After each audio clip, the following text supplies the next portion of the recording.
been reflecting a lot on nourishment, and it's funny, you live your life, and for me, for the decades that I'd lived before I went to live in a Buddhist monastery, I thought of nourishment as food, as we all do, and it is a kind of nourishment. And then learning a new way of being and seeing and paying attention to things in a way that I never had before, I also learned about and started to experience and practice with other kinds of nourishment. How do we nourish our minds? What are we putting into our minds? What thoughts are we nourishing? What ideas, what conversations do we take part in? What books do we read? So all these different kinds of nourishment that we take into our bodies and minds, our feeling states. And it's funny, sometimes it almost makes me laugh out loud. The most profound or most insightful moments that I've experienced they tend to be so extraordinarily simple and easy to understand at a level of intellect, at a level of mind. But there's something that happens through some unknown, to me still, process of reflection over a period of time. Something drops in deeper, and so there's a deeper knowledge and awareness that, for me, kind of rises from below my belly button. Not in such an obvious way, but it's more of a from deep in my body up into my mind, and my mind recognizes something with a very simple phrase or sentence, and it just drops in. And so one of the things that I've been reflecting on a lot is the way that I nourish myself. So I've made choices in my life that have had consequences and costs.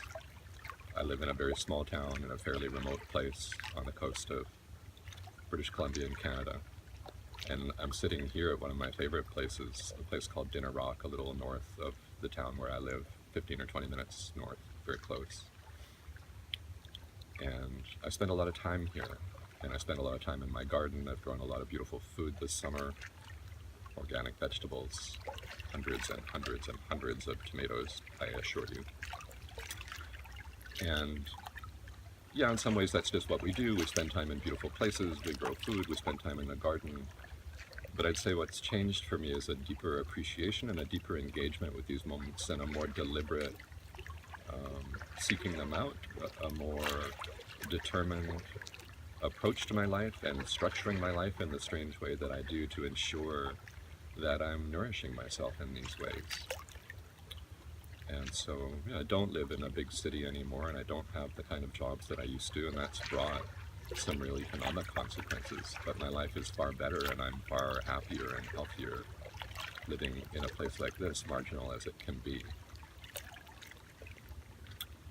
And another really obvious thing that has come to be deeply true for me, and I think it's true for everyone, I don't know what your experience is, but if you sort of reflect on this, I'm sure that it would land for you too, that to be able to move through the hard things that come for us in life, that we need to be even more certain that we're nourishing ourselves, or being nourished and being supported by others to the degree that's possible, if we have people in our lives who we have faith in, who we have confidence in, who really care about us.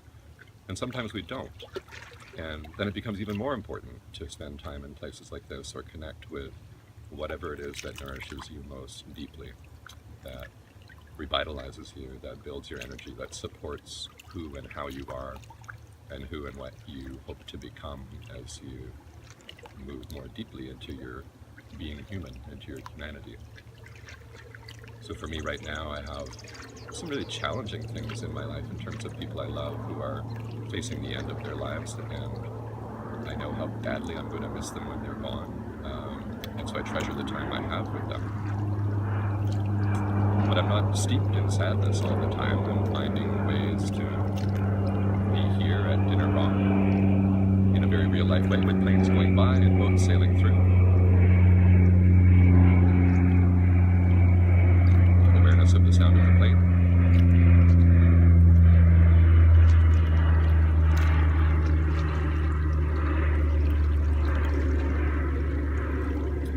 Maybe I'll leave it there, really, for you to reflect on what nourishes you, and what you fill your mind with, what you fill your body with, what you fill your heart with. I've been really grateful for the opportunity to learn a little bit more about these things. It started for me a little more than 10 years ago. And it's been a surprise to me to find what does nourish me and what doesn't. A lot of the things that I used to think brought happiness actually don't.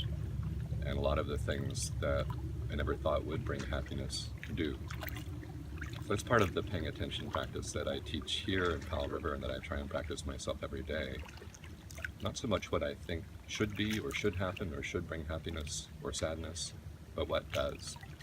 And then aligning around that awareness as best I can. So thanks for paying attention here today. It's a beautiful morning. I bet you'd like to be here. I'm loving it. And I don't know where we'll be next time, but hopefully this is some use or some interest or some value, and that you're nourished a little bit by some of these reflections. See you soon.